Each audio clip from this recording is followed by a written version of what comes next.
On puisse assister à une certaine forfaiture au niveau de l'Assemblée nationale. Il faut se rappeler qu'Ousmane Sonko, à la tête de la primature, en 2 ans, n'a pas réussi à faire grand chose au Sénégal. Et aujourd'hui, il n'est plus à la primature, il a perdu le pouvoir et essaie de récupérer le pouvoir par le biais de l'Assemblée nationale. Nous ferons face à Ousmane Sonko qui est en train de faire dégrader nos institutions et notre République.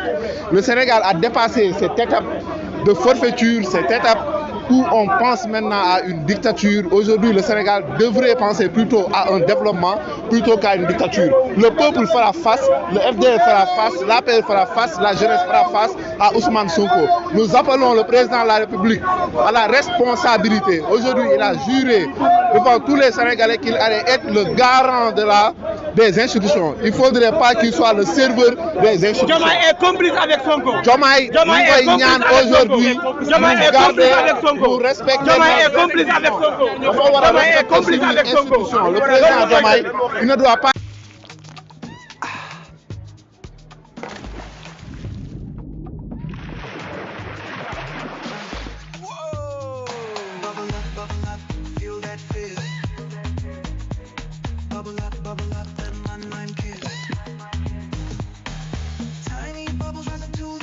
Diomaye est complice avec Sonko. Non, Diomaye est complice avec Sonko. Diomaye est complice. Il n'y a pas de complicité. Il n'y a aucune complicité. Complicité, Amouvi. Complicité, Amouvi. Diomaye est complice avec Sonko. Diomaye est complice avec alors coow li mooy dañoo jàpp ni Diomaye ak Sonko complice lañu dafa jàpp ni ñoom ñaar ñoo ànd donc voilà moo indi benn polémique bu ndaw fii nii parce qu'on a vu les boucliers de Diomaye ak ñi nga xam ne si ni ñoo bokk ci ah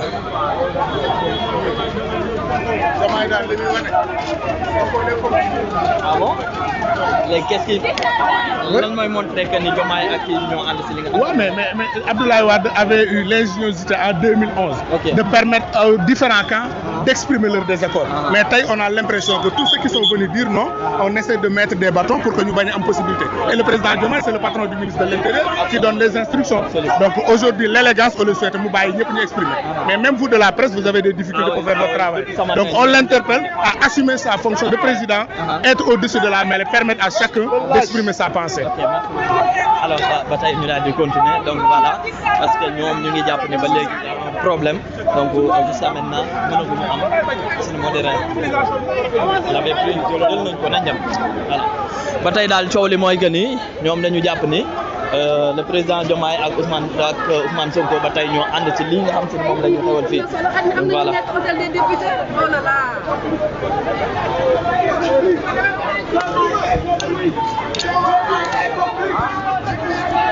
Donc coow li daal mooy que ni les boucliers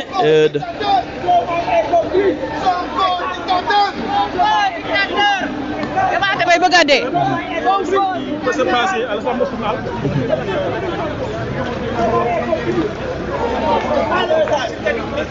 Diomaye est complice. Diomaye est complice. Il est complice pour nous parce que aujourd'hui, en principe, on devait laisser les citoyens. Nous nous rappelons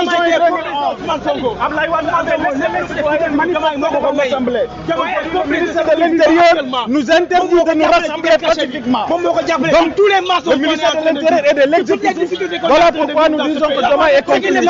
Ensuite, Diomaye est complice.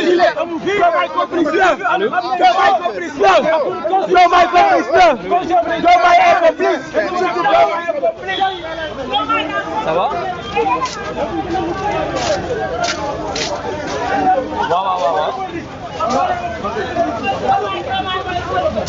waaw.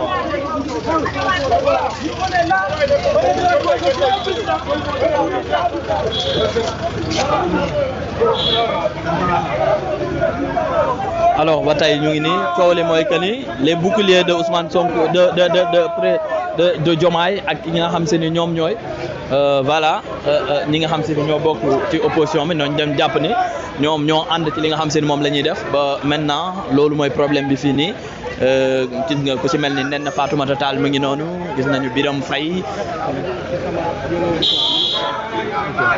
ñii dañuy positionné fii nañ ñëw ni ñii ñu ngi positionné fii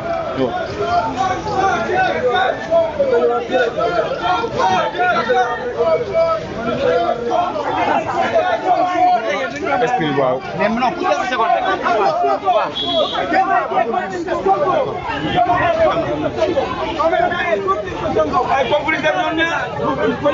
pareil, j'ai dit. Il n'y a pas de Diomaye, il n'y a pas de Sonko. Ils sont tous pareils. Ils sont tous pareils. Ils sont tous pareils. Ils sont tous pareils, j'ai dit. Ils sont tous pareils.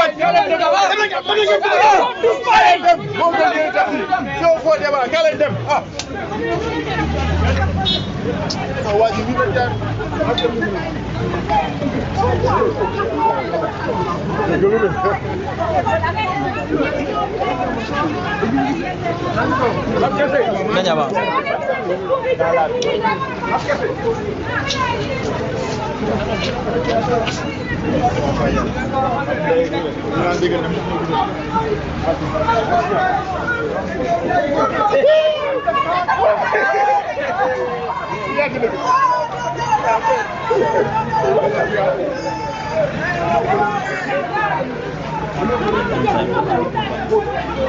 alors ñu continuer ba tey donc voilà on va essayer de trouver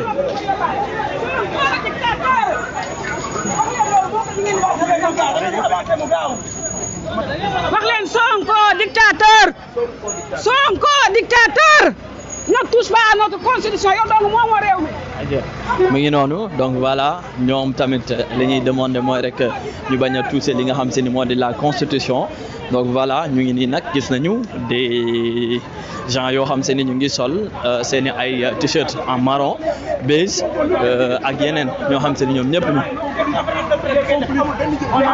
On n'allait pas barricader. li ñu war a dénoncer non ñëw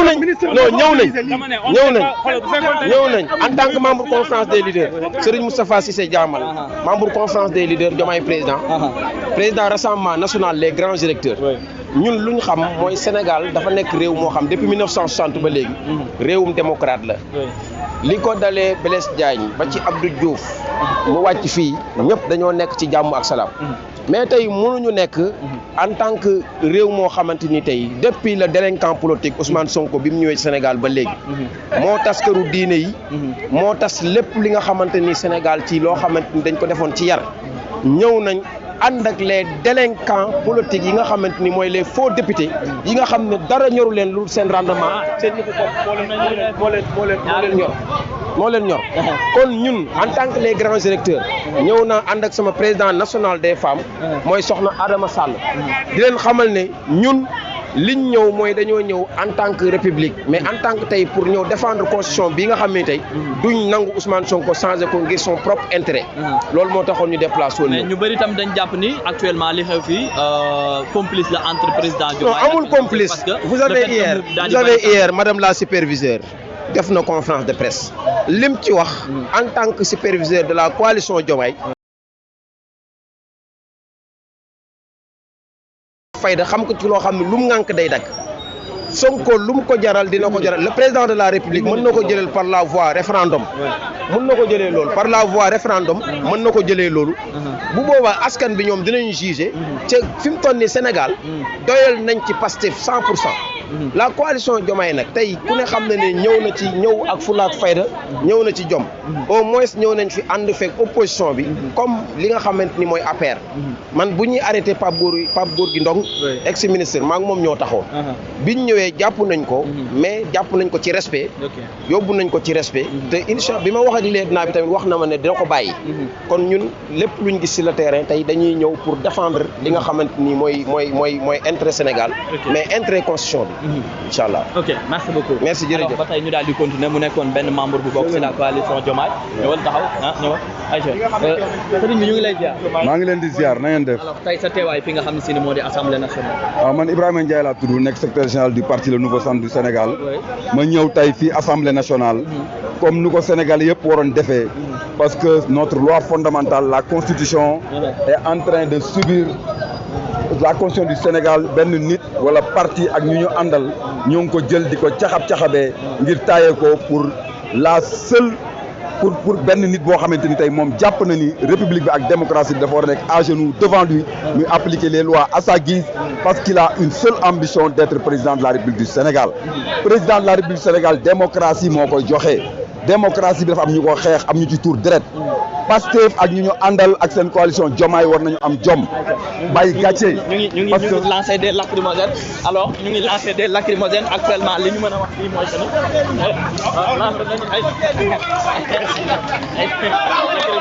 Merci beaucoup. Oh. Ana beneen bi. Bii. Non non. Du bii rek. Yii la. Non bii la xam naa rek si jaawalu bu ne bi nga si dugal. Merci waaw. Alors on va essayer ban nga moom bii. waaw ñu dem ba tey alors ba tey.